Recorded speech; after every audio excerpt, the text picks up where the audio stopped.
I'm not ashamed to own my Lord, nor to defend his cause. Maintain the honors of his word, the glory of his cross. All right, good evening. Again, it's good to be here with you and appreciate the invitation to come your way. And hopefully the things that we'll look at this weekend will be beneficial to you. There's not going to be a huge amount of Bible. Last night we had a few Bible verses that we linked into the lesson. Tonight, if I recall my notes, I don't think we do have any that link into the lesson.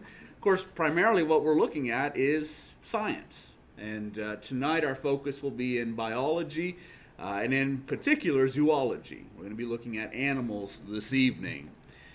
And as we did last night, I had a few quotes in our lesson, and so we're going to do this evening. In fact, through all of the lessons, we'll have some quotes primarily from evolutionary scientists. And so we're going to start with a quote from Richard Dawkins. He is perhaps among the premier of evolutionary scientists in today's world. And Dawkins says this: biology is the study of complicated things that give the appearance of having been designed for purpose. He doesn't believe that what you see that says, hey, this is design, actually has any design to it. Of course, he denies the designer. And so there's a twofold thing here, however. Not only is he saying that even though it looks like it has design, it doesn't have design, he's also saying even though it seems to have purpose, it doesn't have purpose. And that's part and parcel of the evolutionary theory. Not only are you and I accidents, but we really don't have any purpose either. We just accidentally happen and we'll be here for a while and then we're going to disappear and that's it. He denies God as the creator and denies the purpose that God has given us as his creation. And so how sad, what a sad way to view life. Francis Crick, he is a molecular biologist, also a neuroscientist, 1962 Nobel Prize for Psychology and Medicine, and the co-discoverer of the structure of DNA. So he knows some really detailed things about human and animal life and about how complex that is. DNA, we're going to talk about DNA, Lord willing, on Sunday morning. And DNA is the most complex code there is out there. There's just nothing that's even mildly comparable to it. But notice what he says: biologists must constantly keep in mind that what they see was not designed. How sad. Even though what I'm looking at looks like it has design in it, I need to keep on reminding myself I'm not seeing what I'm seeing, or what I'm seeing is not really there. It's not actually designed. And you know, deny reality. That's really what his statement is. We need to deny the reality of what we see before our eyes and declare that what looks like it has design is not designed. That, again, it's a random mutation or random accident that has brought this to being. Again, Richard Dawkins, in this next quote, he says that Darwin's question is universal, wherever there is life is surely undeniable. The feature of living matter that most demands explanation is that it is almost unimaginably complicated in directions that convey a powerful illusion of design. Notice his wording. It's an illusion. It's not really design. Darwin's question, or rather the most fundamental and important of Darwin's many questions, is the question of how such complicated design could come into being. All living creatures everywhere in the universe and at any time in history provoke this question. It is less obvious that Darwin's answer to the riddle, cumulative evolution by non-random survival of random hereditary changes, is universal. The question is a universal question, no doubt about that. What is the source of all things? What adequately explains the existence of the universe and of everything that's in the universe? The answer is not universal, as he says. In fact, it's not even true in the slightest. The cumulative evolution by non-random survival of random hereditary changes, a fortuitous series of accidental happenings, is his answer to the question of how all this came to be. And again, surely a sad view of the creation, of all the beauty that we see around us. One last quote that we're going to look at. This is from Conrad Waddington. He's the professor of animal genetics at the University of Edinburgh. He says, "To suppose that the evolution of the wonderfully adapted biological mechanisms has depended on a selection out of a haphazard set of variations, each produced by blind chance, is like suggesting if we went on throwing bricks together into heaps, we should eventually be able to choose ourselves the most desirable house." Absolutely. Because random chance does not create things that have beauty and things that have design. Random chance creates chaos and doesn't produce anything that is worthwhile or useful. When we get a contractor to come and build a house for us, hopefully he doesn't just start tossing bricks in the air and expect that eventually a house is going to appear. That's not how houses work. And so Mr. Waddington certainly acknowledges that that's the case. Now, on our way here, Linda likes those Kinder eggs. You ever seen those little Kinder eggs? And they all come with a nice little surprise inside of them. It's a toy. And so I thought, well, hey, if things can just randomly come together, if we give it enough time, this only has 3 pieces. Most of them are 5 pieces, maybe 6 pieces, that kind of thing. But I brought along a little tub, and we'll stick those 3 pieces in there. I've already put it together myself. I know that it does work. It does go together. But if we put that in there, and we just start shaking, how long before that toy is going to come together? Only 3 pieces. It's not complex at all. Anyone like to shake this for the duration of the lesson this evening? If you do so, go around the corner, please. But we know that it's never going to happen. We could shake this for 100 years, and we're still going to have 3 pieces that are not coming together. It won't come together on its own. Forget about 100 years. We could try and have our family lineage for the next 1,000 years, keep on shaking this toy, and at the end of 1,000 years, we're still going to have 3 pieces inside of that bin. It doesn't happen that way. You can't just throw things around, expect that random chance and haphazard variation is going to create something. That doesn't work. Now, I won't do it. I take it out of there. I can put it together in about 2 or 3 seconds. It's very easy once we have an intelligent designer working on putting it together. And that's the nature of creation as well. So as I said, we're going to focus in our lesson this evening on biology, and in particular zoology, which is a subcategory of biology. And most of what we're going to be looking at comes from material that's put out by a man whose name is Dr. Jobe Martin. Dr. Martin, you see his credentials there, studied biology in Pennsylvania. Dentistry was the particular science that he went into and graduated from. Actually served on board Air Force One for, I believe it was 2 years, as the dentist for the crew of Air Force One. And then eventually became a professor at Baylor University.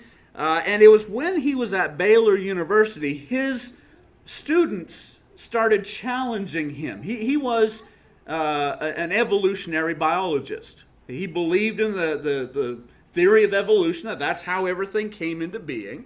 And his students started challenging him to look at a number of animals and a number of different things to explain how this could evolve. And so he looked at those, and more as he looked at those, he realized, no, evolution can't explain this. And so as you see, the last thing that's listed here on his credentials, Master of Theology. He started showing an interest in Bible things, and so went to Dallas Theological Seminary and got a Master of Theology. And so the reason I mentioned Dr. Martin again is because a lot of the things that we're going to talk about tonight have been gleaned from works that he has done, and in particular, the first one listed there, Incredible Creatures That Defy Evolution. It's a 3-part video series that he put out, and just amazing material. More than what we're going to look at tonight, but a lot of what we will look at has been gleaned from Dr. Martin's material. All right, so let's start looking at some of these animals, and this is Shelley's favorite animal. She loves giraffes. That's not why it's the first one on here, or why it's on here at all. Its design is amazing. And so think about the giraffe. The average giraffe stands 18 feet tall. Think about that. 18 feet. Now, in order to get blood pumped up that long neck, the giraffe needs to have a very large and powerful heart. You need to have a really good pump in order to pump blood up 18 feet. And so a giraffe heart is approximately 2 feet wide. 2 feet wide. Now, it's big. It weighs 25 pounds. Well, that's fine.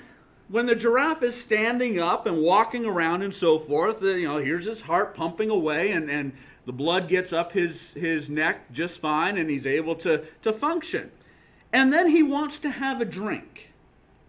Well, you and I, we lift the cup up to our mouth, but that's not how a giraffe drinks. He needs to bring his head all the way down from 18 feet in the air down to where the ground is, down to where his feet are. And so if you think about this, what's going to happen? His heart doesn't just stop pumping because he decides he wants to have a drink. So the heart is still pumping, and now not only is the heart pumping, but it's working with gravity. And so the blood's not climbing up the neck anymore, the blood's actually going down the neck. Well, what should happen is that he bows down to get a drink of water and he blows his brains out. Because the blood just flows down there and boom, it's overwhelming. That doesn't happen. Why doesn't the giraffe die when it bows down in order to have a drink? Well, here's the reason why. There's a valve system inside the neck arteries of a giraffe. Basically, there are these spigots inside of his neck, and so as he bows his head down, they close, so that the blood is stopped from flowing down towards his head as he bows his head down. And not only is the flow of blood slowed by these valves, but there's actually a set of blood vessels at the back of his brain, just under his brain. There's this mass of blood vessels that are there that basically creates a sponge. And so the last little section between the valves, the last little section, the blood that comes out of there, just a soft little touch into these blood vessels at the back of his brain.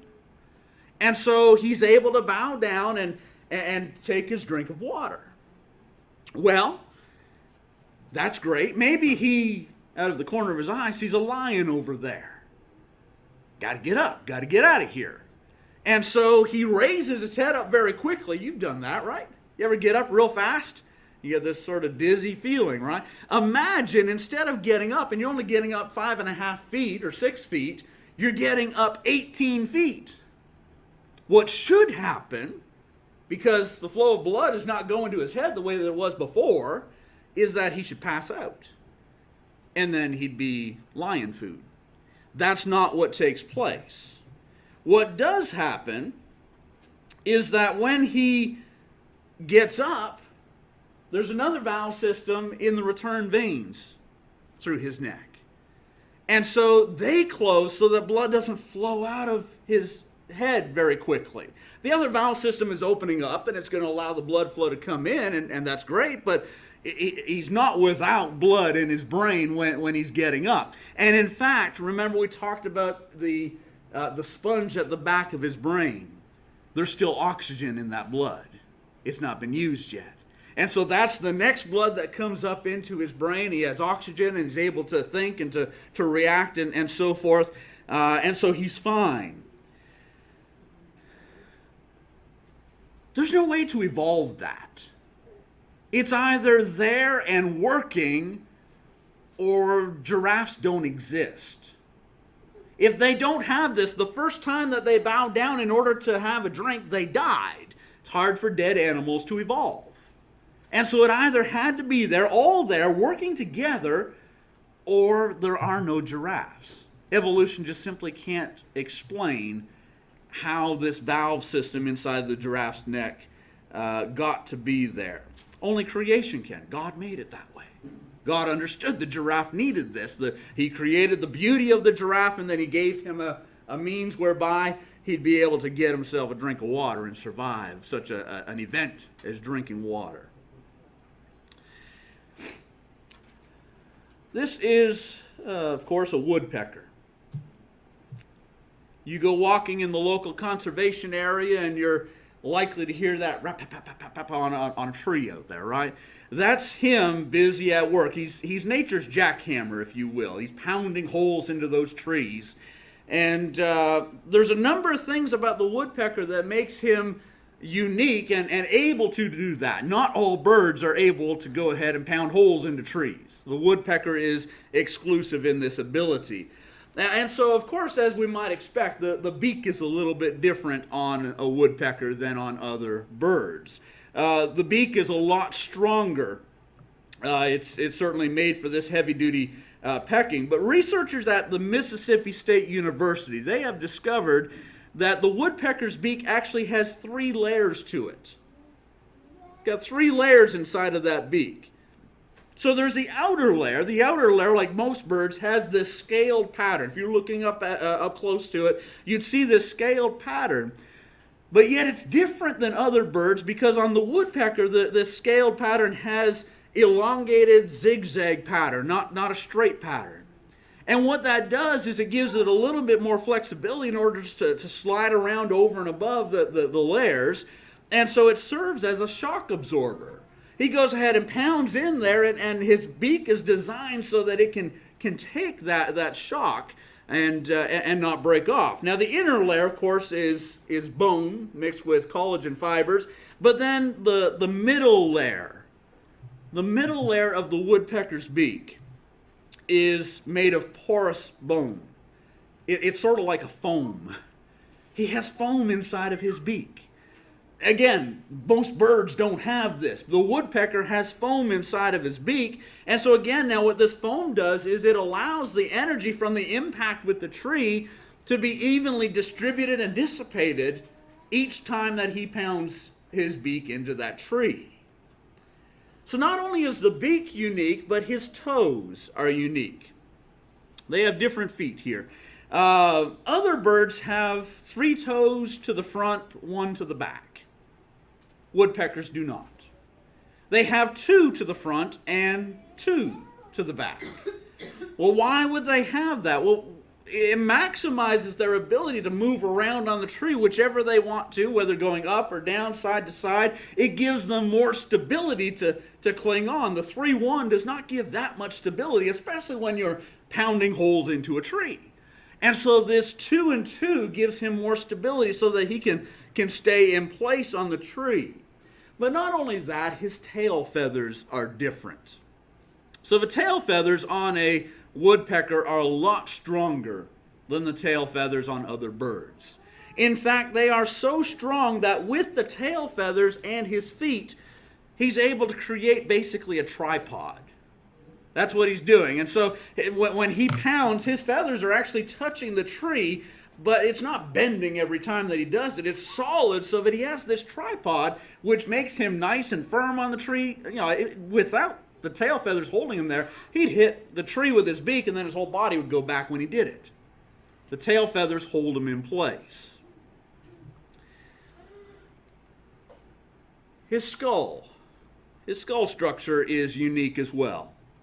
Now, we've already talked about the shock-absorbing features inside of his beak. It doesn't stop there.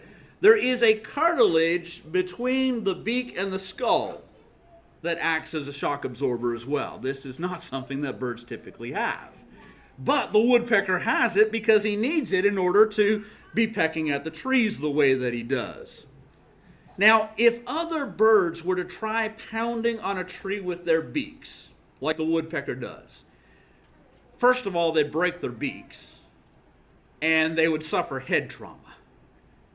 And so, but he doesn't, because he's got all these wonderful features that enable him to do this. Now, why is he pecking holes in the tree anyways? He's got nothing better to do. Food. That's what he's doing. He's looking for food. He wants to eat. He's looking for the bugs that are inside the tree. And so, as he pecks into the tree, there's various channels and so forth that bugs are going through in the tree, and that's what he's looking for. But how are they going to get the bugs, once they get inside the tree, once they get a hole in there, how are they going to get the bugs to come out? You know, the bugs aren't just going to march out into his mouth, and so there needs to be a way to get the bugs to come out. He's got a number of unique features that help him with that as well. And so his tongue is different than other birds' tongues. Most birds, their tongue will go to the tip of their beak, and that's it. Not going to go all the way out, or out further. They don't need it to go out further. To the tip of the beak, and that's it. A woodpecker's tongue can go up to 10 inches beyond the tip of his beak. He has a long tongue. His tongue goes out 10 inches thereabouts beyond his beak. Well, that's great. He can now stick his tongue into those tunnels and go searching for a bug. But still, that's not enough.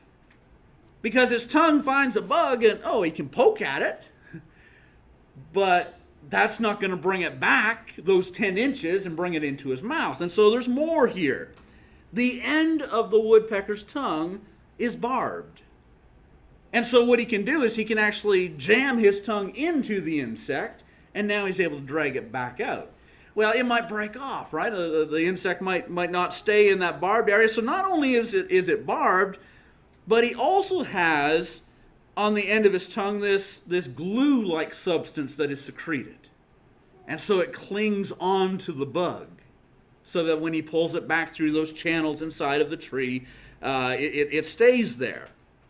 Well, again, that's great. So he's been able to pound his way into a tree, find a bug, bring the bug back.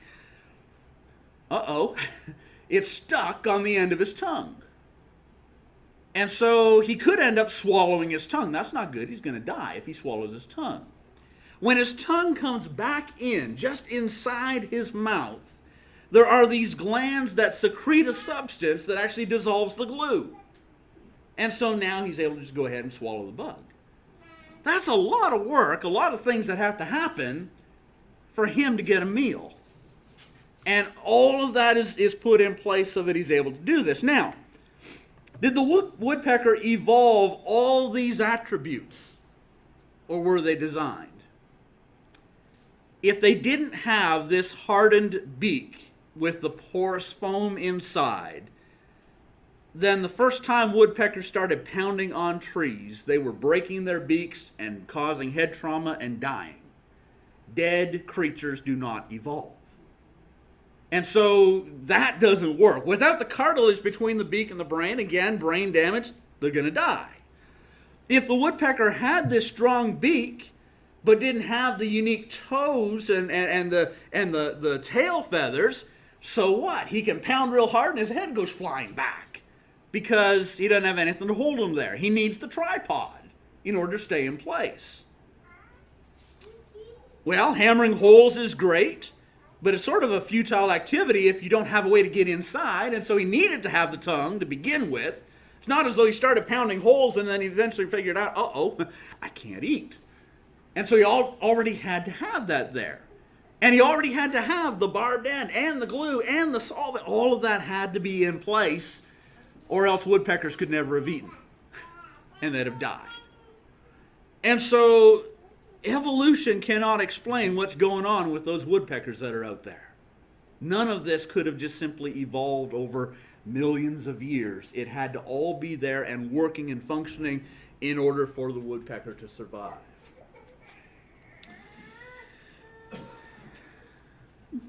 The beaver. They are exceptional creatures. Did you know that engineers actually study beaver dams? These are unique structures.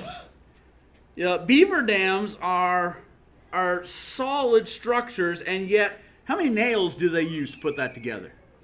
None. They don't use any nails, do they? They can't swing a hammer. There's no nails in there. They're not welding things together. They're these master builders that are able to cut and form and wedge branches and logs and so forth in an orderly and wonderful fashion in order to create this dam. And the beaver dam, it's not just that it sits there in the water and looks pretty, it actually channels water. It is that strong and that sturdy, built that tight, that it is able to stop water and divert water. This is not a bunch of engineering students doing this. This is an animal. This is a beaver doing this. Well, the beavers, they don't actually live in the dam.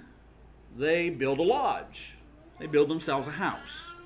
And the beaver lodges, they are no less impressive than the beaver dams. They are a dome-like structure. Typically, they are about 10 feet high, 20 feet wide. Some of them can get larger than that, but that's typically what they would build. The foundation, they build a foundation. They understand the need for a foundation. The foundation, they plant these sticks firmly into the muddy bottom of the creek so that they have a strong foundation to build the rest of the structure on. The lodge only has one entrance. It's not above ground. The only way to get in is to go under the water and come in from underneath. So they know about home security. They've been able to build it in such a way that predators are not able to get in and get to them. Inside of the beaver lodge, there's actually two different chambers or two different rooms. The first chamber is just slightly above water level, so they come up and that's where they go into. And basically, it's the mud room. Literally, it's the mud room. There's mud in there. But that's where they would dry off, and they might eat in that section as well. But after they dried off, there's a higher section. There's upstairs inside the beaver lodge, and that's where they would sleep and where they would care for their young. What other animal does this? Right? This is exceptionally unique. When they build the lodge, when we build buildings, we have ventilation units and so forth, ways to bring in good air, get rid of old air, that kind of thing. The structure of the beaver lodge is built in such a way that oxygen is vented in and the toxic gases are vented out. I don't understand it. I don't know how, but the beaver knows how to build it such that they don't end up dying of toxic gases. All right, so they are engineering geniuses. But not only that, they're also mathematical geniuses. So now, building the dam and building the lodge, there's a lot of crunching going on, number crunching to do that. But there's more. When a beaver swims from one side of the stream to the other side, they're dragging this branch behind them. What you will never see is the beaver ending up downstream somewhere and then getting on land and dragging it up where it needs to be. They're actually able to do the computations as they are swimming, able to take into account the current in the stream and the weight of the branch that they're towing behind them, and work all that so that they end up exactly where they intended to be. They are expert mathematicians. I don't even know if they're thinking about it necessarily, but they'll get right to the spot that they need to be. There's a bunch of other neat features that indicate that they are actually built to be in the water. When you go swimming, I don't go swimming much. Me and water don't get along. I've almost drowned 3 times. Would like to not do that anymore. But when you go swimming and you go under the water, do you open up your eyes? Anyone? Yeah. How long do you keep your eyes open? Not very long, right?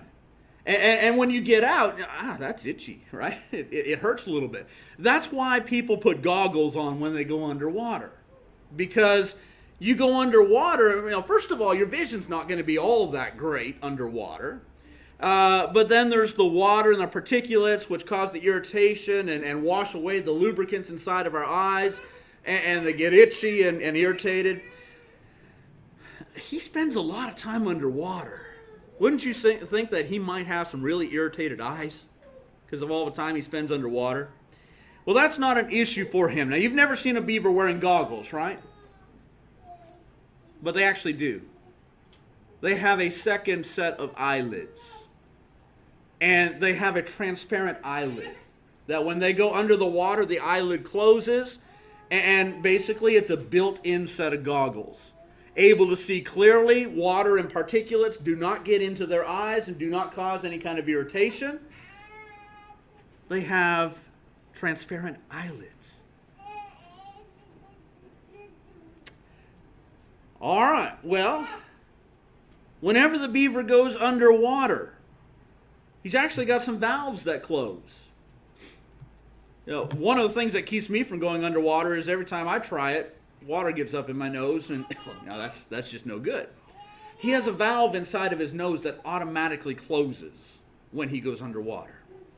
There are valves in the beaver's ears that automatically close when he goes underwater. And then he comes back out and they automatically open. He doesn't have to think about it. It just happens.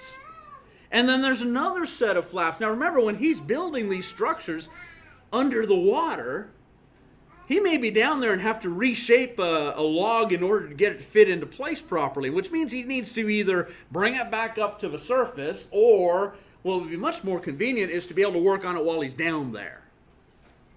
He actually has a set of flaps in the back part of his mouth that close up so that he can keep his mouth open and start chewing and all that, and water doesn't end up going down his throat.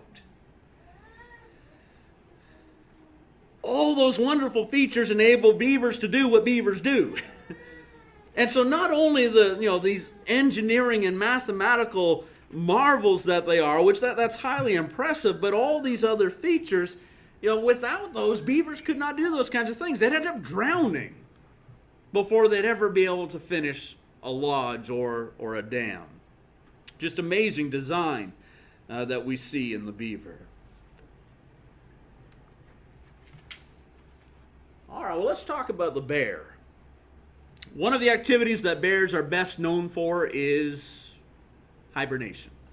Spend a lot of time in their dens and basically sleeping. That's one of the major things that they do. The mother bear, she's going to spend upwards of 5 months hibernating and nursing inside of her den. And so in order to do that, well, they need to prepare. They need to fatten up quite a bit before they go in for hibernation. When they are hibernating, there's no bathroom breaks. The bear is not coming out to go and take a bathroom break, not going to urinate at all. Instead, their body is able to take whatever would have been eliminated as urine and recycle that and turn it into protein in order to keep strength in the body.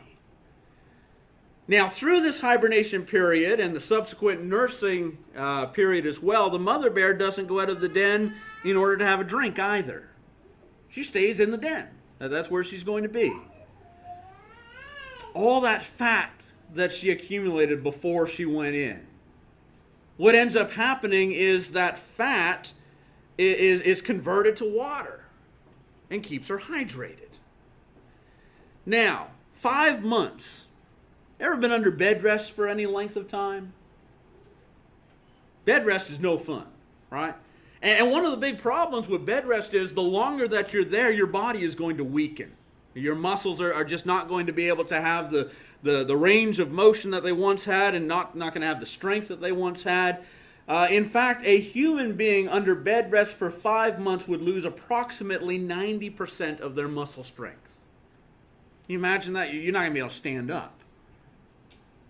90%. If a bear were to lose anywhere near 90% of their muscle strength in that 5-month period, there'd be no bears. Mountain lions would have ate them all up. Well, the bear only loses 20% of its muscle strength. We might wonder, how does that work? For you and I, it'd be 90%. For the bear, it's only 20%. Apparently, while the bear is hibernating, they go into these violent chills. It's not that they're cold. It's actually their body exercising while they're in hibernation. Isometric exercise.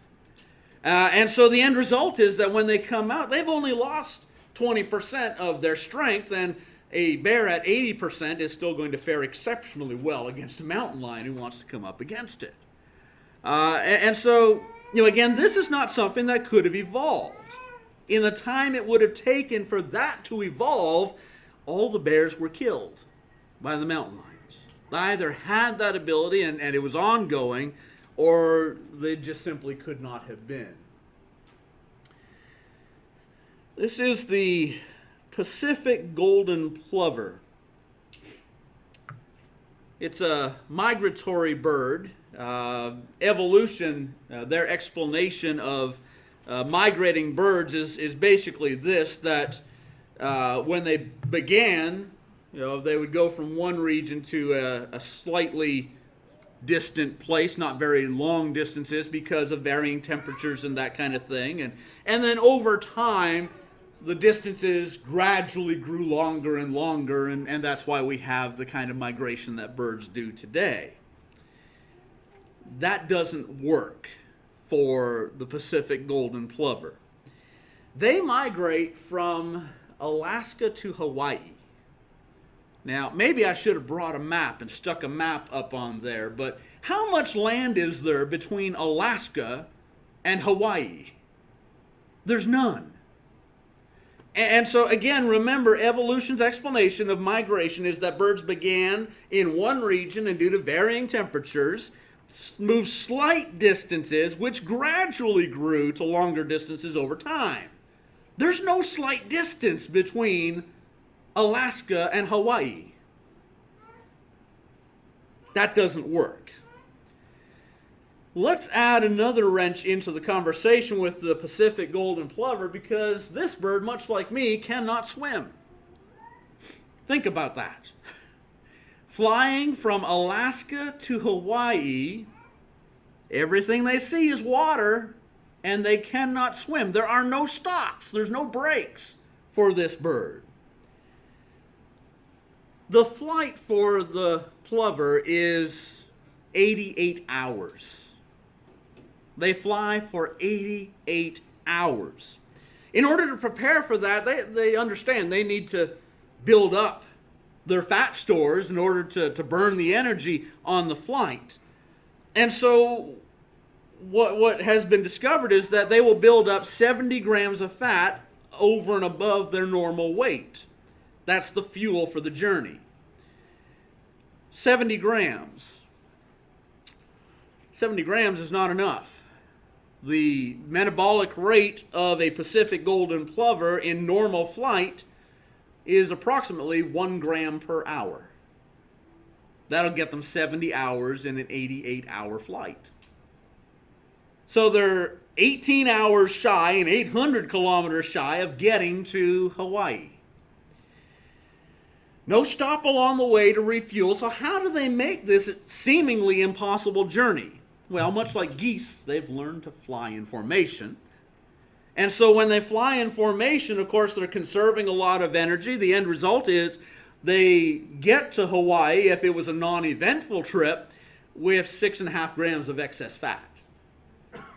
But that's useful because if they're flying into a headwind, they're going to have to use that.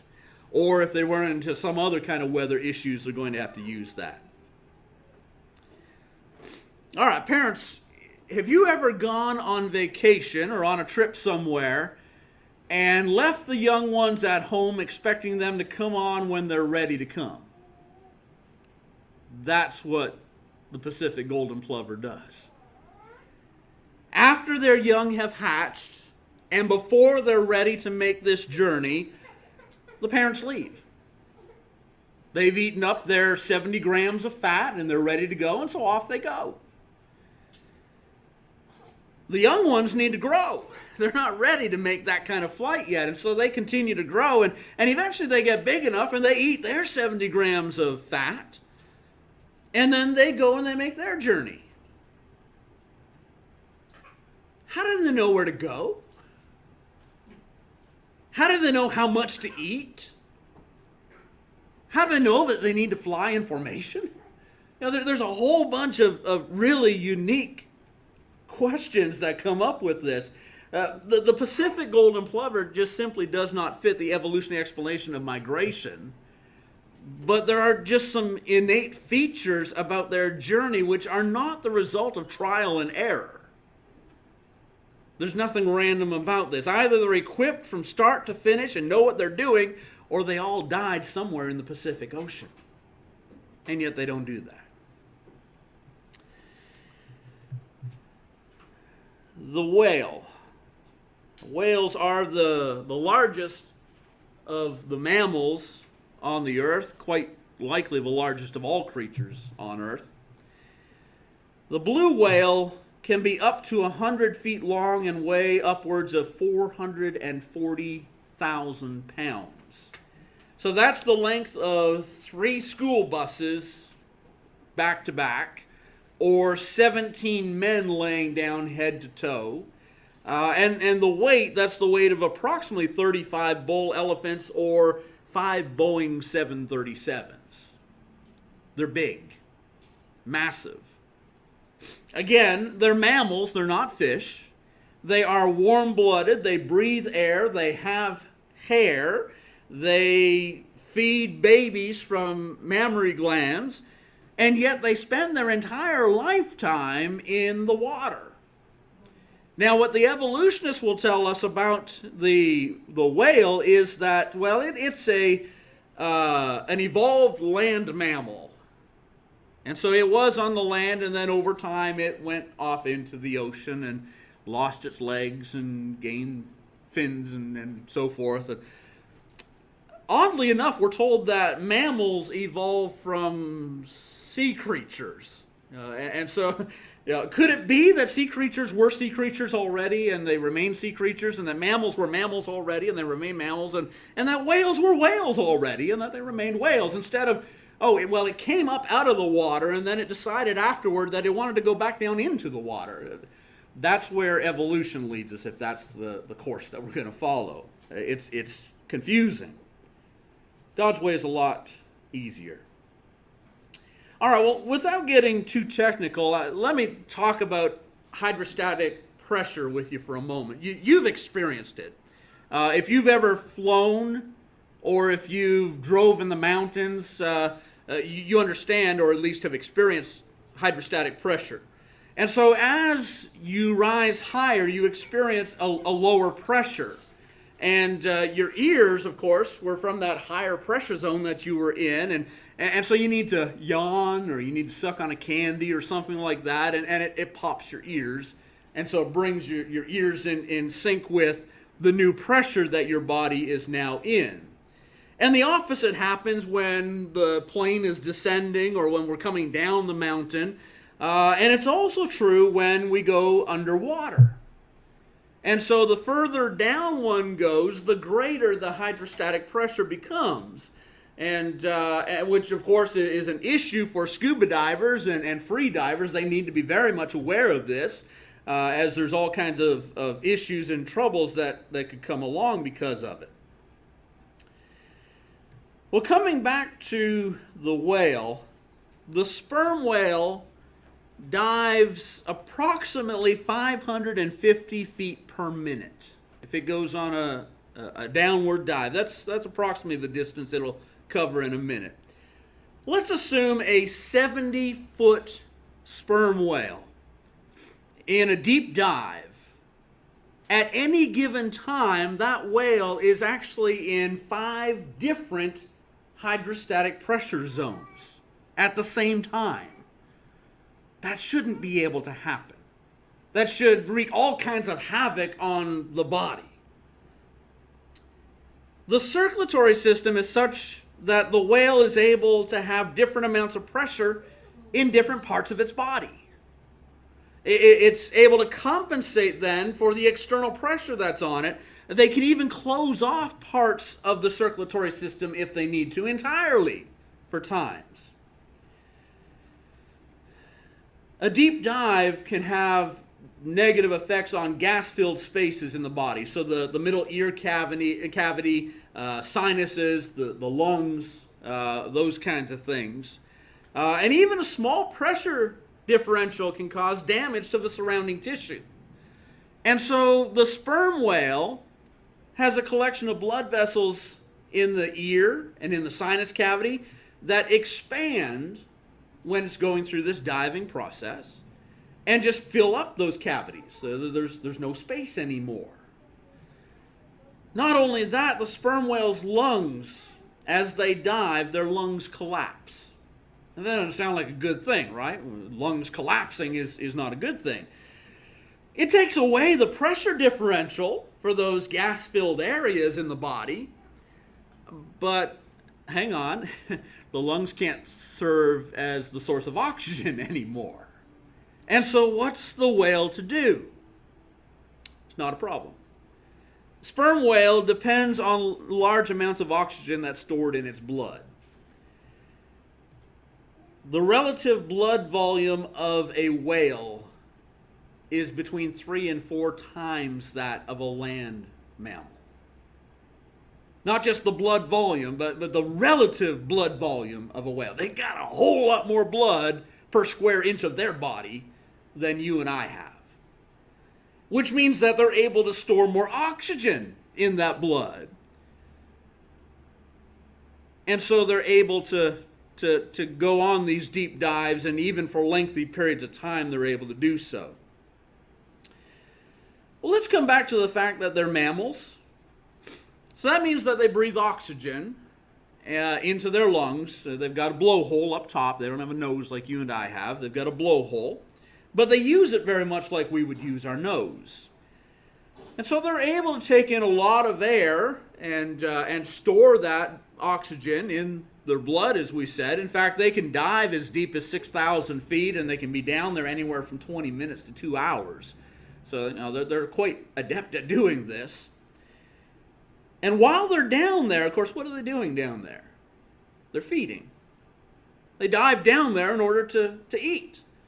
In fact, what's primarily on the menu for them are giant squid.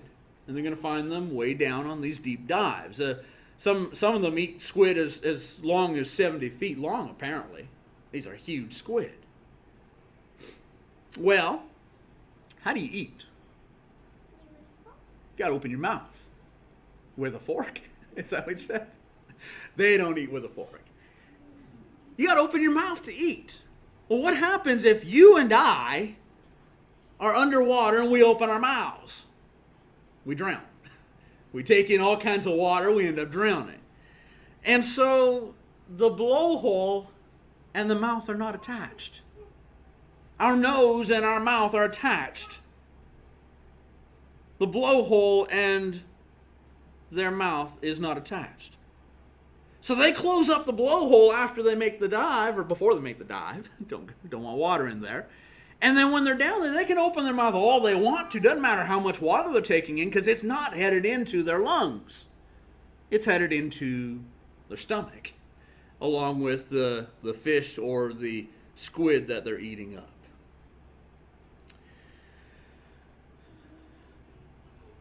There's just a lot of things that are going on inside this whale that evolution cannot explain. Yeah, they ought to die just simply because of this diving process and the different hydrostatic zones, and yet they have the ability to be in 5 or 6 zones at the same time because God gave them that ability. The first whale without that, if we're talking about evolution, the first whale without that to try a dive would have died doing the dive. Dead animals don't evolve. And so evolution cannot explain what's going on with the whale. All right, we are past our time, and so I'm going to leave it there. There are several others that I brought with me. I didn't know how long-winded I'd be on each of them, and so I brought several others. If you want more information on these, let me know or let Jeremy know. You can have my notes.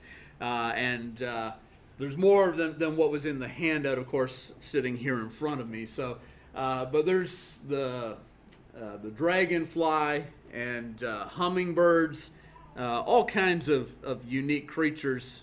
I'm just going to quickly go through these, have them on screen, but you can see notes afterward if you want to. Manatees, ostrich. I had a lot of extra ones on here. There's even some penguins in here somewhere. Butterflies. There's the penguins. I think that was it. No, sorry, there's the gecko. And all these creatures, just so many unique things about them that evolution is unable to explain. Chuckwalla lizard, I think he was last. There we go, he was the last one. We could have stayed till midnight maybe. There's lots of things, but we are past our time, and hopefully that's helped us some to have an appreciation of the creatures that are around us. Evolution can't explain a lot of what's going on. And remember, we started with a couple of quotes, and one of them from a biologist saying, hey, we need to keep on reminding ourselves that what we're seeing as design is not really design. It is design, and it's wonderful design. It's life-giving design that the great designer, God in heaven, has made. I'm not ashamed to own my Lord,